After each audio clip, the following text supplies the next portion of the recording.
Olá, amigos. Aqui é o Luiz Felipe Chateaubriand e eu estou aqui para conversar com você sobre o Museu da Pelada. O Museu da Pelada é um site em que você encontra textos, resenhas, entrevistas, vídeos, material, fato material sobre a história do futebol. É um projeto muito bem concebido pelo meu amigo Sérgio Pugliese, grande jornalista, vencedor de 2 prêmios ESSO, e por uma vasta equipe de colaboradores da qual eu faço parte.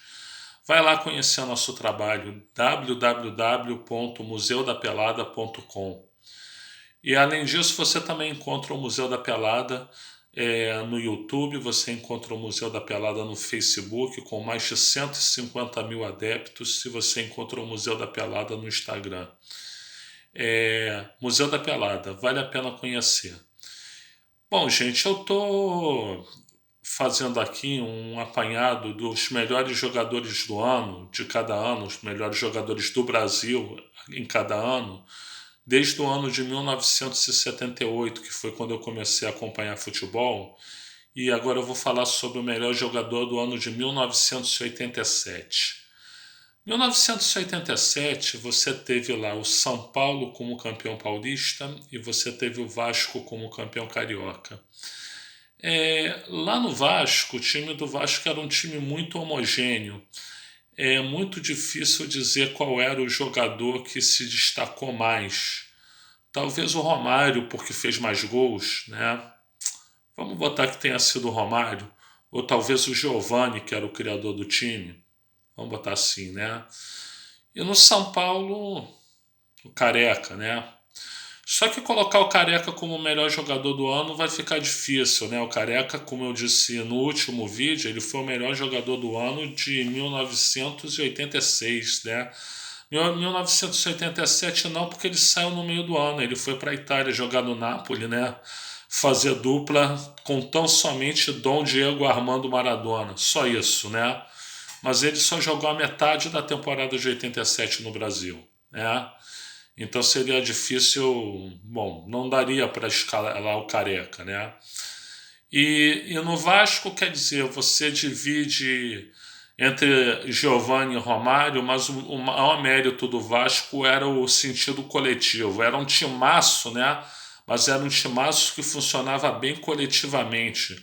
A linha de frente era somente Mauricinho, Giovani, Roberto, Tito e Romário, somente isso, né? Às vezes jogava o Luiz Carlos Martins no lugar do Tito, no lugar do Mauricinho. Somente isso, né? Mas o maior mérito era coletivo com grandes jogadores, né? Aí chegou o Campeonato Brasileiro, o Vasco não fez uma boa campanha, desfez de parte do time. O São Paulo até que fez uma boa campanha, mas já não tinha o Careca.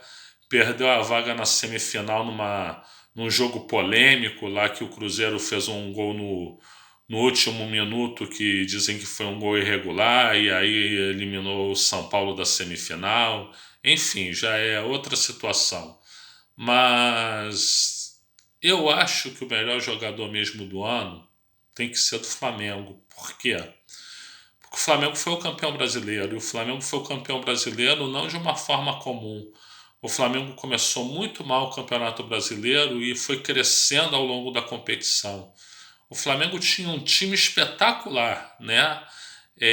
Zé Carlos, Jorginho, Leandro, Edinho e Leonardo, Andrade, Ailton e Zico, Renato Gaúcho, Bebeto e Zinho. Timaço. Grande parte desses jogadores depois em 94 seriam a base da seleção campeã do mundo. Era um grande time. Só para vocês terem ideia, o Aldair, o cracaço Aldair era a reserva do time, né? Então era um grande time, mas começou muito mal o campeonato. Só que ao longo do campeonato o time foi se acertando e veio num crescendo e chegou na semifinal assim na Bacia das Almas e depois eliminou o favorito Atlético Mineiro, que até então era o melhor time da competição, e aí acabou ganhando o campeonato de uma forma assim inconteste.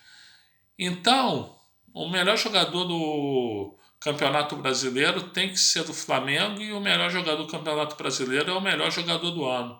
E quem é que simbolizou o melhor jogador do Campeonato Brasileiro? Foi o Renato Gaúcho, né?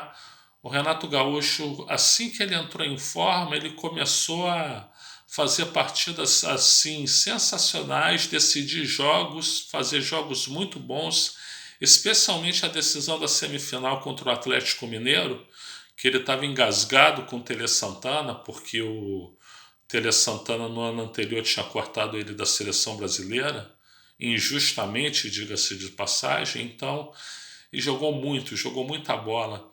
Inclusive a Placar deu a bola de ouro do ano para ele como o melhor jogador, e realmente ele foi o melhor jogador. Então, o melhor jogador de 1987, tal qual em 1983, Renato Gaúcho. Bom, gente, é isso. E não se esqueçam, vai lá fazer uma visita no Museu da Pelada que você vai gostar. Se você gosta de futebol, você vai gostar. www.museudapelada.com. Um abraço.